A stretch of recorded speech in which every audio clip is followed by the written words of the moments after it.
जय Hind defence aspirants, स्वागत है त्रिशूल डिफेंस एकेडमी के यूट्यूब चैनल पे।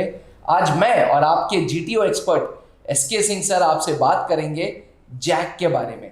सर, एक कॉमन सा डाउट है, ये जज एडवोकेट जनरल एंट्री जो है, जो वकीलों के लिए है या यूं कह लें एलएलबी जो करके आए हैं, ये एंट्री की नीड क्या थी फौज में?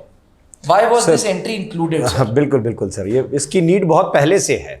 अच्छा। और जितने भी आर्मी लॉ के बातें आप करेंगे जी, डिसिप्लिन की जो चीज़ें कार्रवाई होती है, या बहुत जगह आप देखेंगे कि army disputes, army versus civil जो डिस्प्यूट्स चलते हैं, ये शायद आर्म्ड फोर्सेस ट्रिब्यूनल भी बोलते हैं क्या? जी हाँ। अच्छा। तो ये जो सारी चीज़ें हैं, ये हैंडल कौन करेगा? ये लोग जाकर फौज के अपने वकील, फौज के अपने जजेस, ऐसे बोल सकते हैं। बिल्कुल बिल्कुल। तो इसके लिए सर फौज की ट्रेनिंग प्रोसेस क्यों? मतलब लॉ Because ग्रेजुएट समझ आ गया मुझे, लेकिन बिल्कुल। फौज की training process. They are going to be part of Indian arm forces. जी। और अगर आप ये सिर्फ बाहर के केसेस नहीं लड़ने हैं, आगे कोई कोर्ट ऑफ इंक्वायरी बैठेगी, उसमें भी ये पार्ट है उस चीज़ का। अच्छा। तो जब तक आर्मी रूल्स इनको नहीं पता हैं, जी जब तक आप जवानों के बीच में रहते नहीं हैं, जी। क्योंकि आप जैग एंट्री को ऐसे देखिए सर कि जैग एंट्री है क्या चीज़। मेजरली ये जब कमीशन होते हैं तो शुरू के 2 साल में ये सिर्फ किसी इन्फेंट्री बटालियन के साथ अटैच्ड रहते हैं। जी। उसके बाद इनका मिनिमम लेवल ऑफ वर्किंग जो होता है वो डिवीजन हेडक्वार्टर होता है। अच्छा। And division headquarter is commanded by a major general ranked officer. It means they will be directly working under a major general officer. जी। तो इनको फौज कल्चर से रूबरू करने के लिए भेजा जा रहा है। जी हाँ, आप ट्रेनिंग करके आ रहे हैं, आप फौज में रहेंगे, फौज के हिसाब से काम करेंगे। For that army is paying you. अच्छा, कोई ऐसा तो नहीं है कि they are part of infantry और गोलियां चलानी है या नहीं, ऐसा कुछ नहीं है। शुरू के 2 साल में आप बिल्कुल हैं, और ऐसा कोई लिखित वो नहीं है कि आप जैग एंट्री में तो ऐसा नहीं चलाना पड़ेगा। अच्छा। आप जैग एंट्री में जा रहे हैं, हाँ। शुरू के 2 साल में आप इन्फेंट्री के साथ अटैच्ड हैं। वो जितने ऑपरेशंस हैं उसमें आप रेजिमेंट के तरीके से ही ऑपरेट करेंगे। अच्छा। बहुत सारे ऐसे लोग हैं जो अभी वैलीज में पोस्टेड हैं, जैग एंट्री से हैं। अच्छा। I have a student, he is posted in Poonch. ठीक है, तो वो आप इन्फेंट्री के साथ है, कुमाऊं रेजिमेंट के, महार रेजिमेंट के साथ पोस्टेड हैं वो। अच्छा। तो वो ऑपरेशंस में हैं।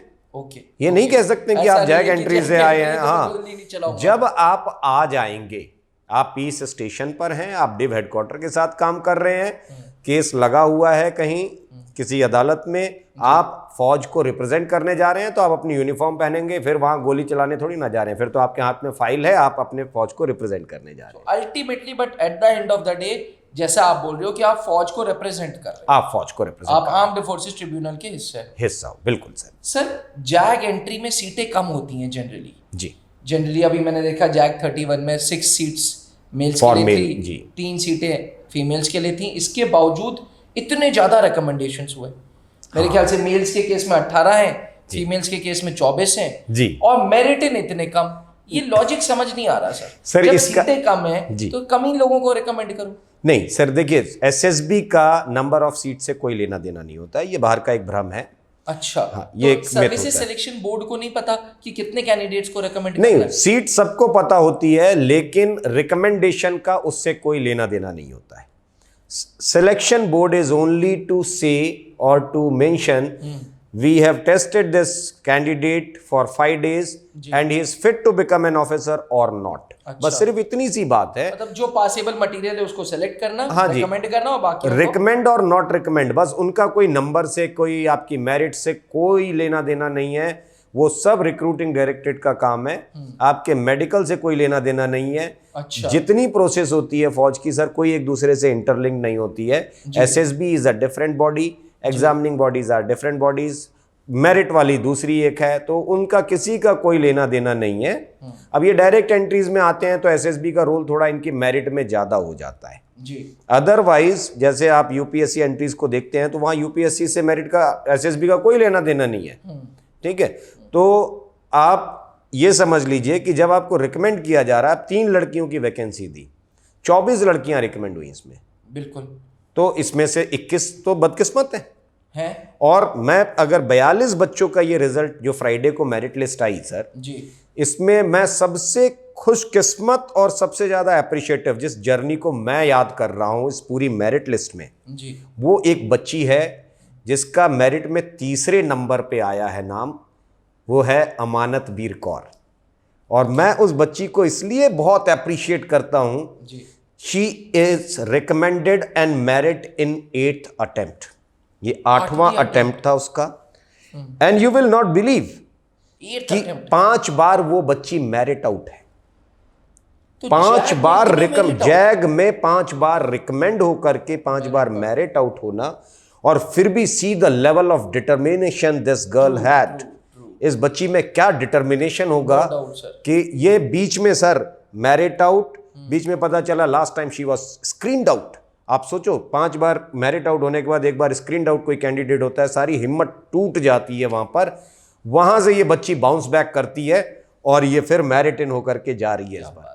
ये सबसे बड़ी अचीवमेंट पूरे 42 में जो मुझे देखने को मिली। सक्सेस स्टोरी है, बिल्कुल सर, ये सक्सेस स्टोरी। तो सर जैग एस्पिरेंट्स में जब इतने ज़्यादा मेरिट आउट केसेस हो रहे हैं, तो अब क्योंकि जैग 32 का हाल ही में फॉर्म आया है, हो गया थोड़ा सा समय जी, तो अब जैग कैंडिडेट्स को क्या करना चाहिए? बिल्कुल, अब उनके रोल नंबर भी आ गए हैं। आप अनअवेयर नहीं जा सकते हैं। अगर आप ये सोचे कि आप अपनी वकालत में बिजी हैं और जाकर के फौज को कहेंगे कि हमें ले लीजिए, वो अपनी जो क्वालिटीज हैं, जो अपना स्टैंडर्ड है, उस हिसाब से they are not selecting advocate, they are selecting an officer who will work as an advocate for arm forces. जी, है ना? समझ गया। तो वो चुनेंगे तो ऑफिसर कोई, तो वो काबिलियत, तो वो पोटेंशियल तो दिखाना पड़ेगा आपको, और उसके लिए तैयारी बहुत जरूरी है।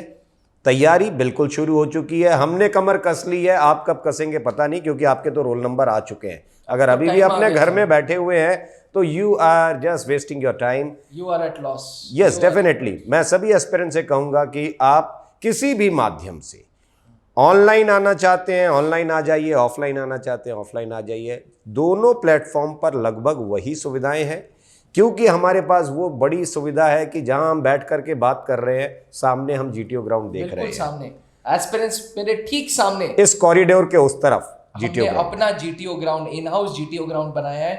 सो नाउ आप लोग हमारे साथ ऑनलाइन प्लेटफॉर्म पे भी जीटीओ ग्राउंड के पूरे रूल समझ सकते हो। बिल्कुल, हम आपको वहीं से दिखाएंगे कि क्या चीजें हो सकती हैं, क्या और रास्ते हैं आपके लिए, और जो बेसिक कॉन्सेप्ट्स हैं ग्राउंड वाले। जो क्या होता है कि अभी तक एक चीज क्या आती थी सर, कि ये होता है हालांकि कि स्टैटिक पैटर्न के लिए आपका ऑनलाइन प्लेटफॉर्म अच्छा है, डायनामिक के लिए नहीं अच्छा है, तो ऑफलाइन आना जरूरी था। बट अभी हमने अपने हिसाब से ये देखा कि डायनेमिक को कैसे ठीक कर सकते हैं। I still remember there was a girl, वो बाद में एनडीए में रिकमेंड हो गई और मेरिट इन नहीं हो पाई, but first time when she went she was very good candidate. मैंने उसको पहले बोला था कि तू हर हालत में रिकमेंड होगी बेटा, लेकिन अब दिक्कत क्या आई, जब वो पहली बार गई तो वो कॉन्फ्रेंस आउट हो गई जी। मैंने आज द रीजन कि हुआ कैसे ही है, तो फिर बात पता चली कि सर जीटीओ में कुछ ज्यादा अच्छा परफॉर्म नहीं कर पाए। उसके बाद मैंने उसको वीडियो कॉल करके थोड़ा सा समझाना शुरू किया कि ये ऐसे होता है, ये ऐसे होता है। Then she start connecting it कि नहीं सर ऐसा हुआ था वहां पर, ये ऐसी चीज थी वहां पर। तो थोड़ा थोड़ा, अब अगर आपका दिमाग शार्प है, और आप सब लॉ ग्रेजुएट हो, बहुत शार्प है आपका दिमाग, नो डाउट, तो अगर आप ये कहते हैं वकीलों से डरती है तो अगर आप जो है दिमाग से अगर समझेंगे उस चीज को अच्छे ढंग से, तो आपका चीजें बहुत अच्छी हो जाएंगी, बहुत बदलाव देखने को मिलेगा। This we can assure.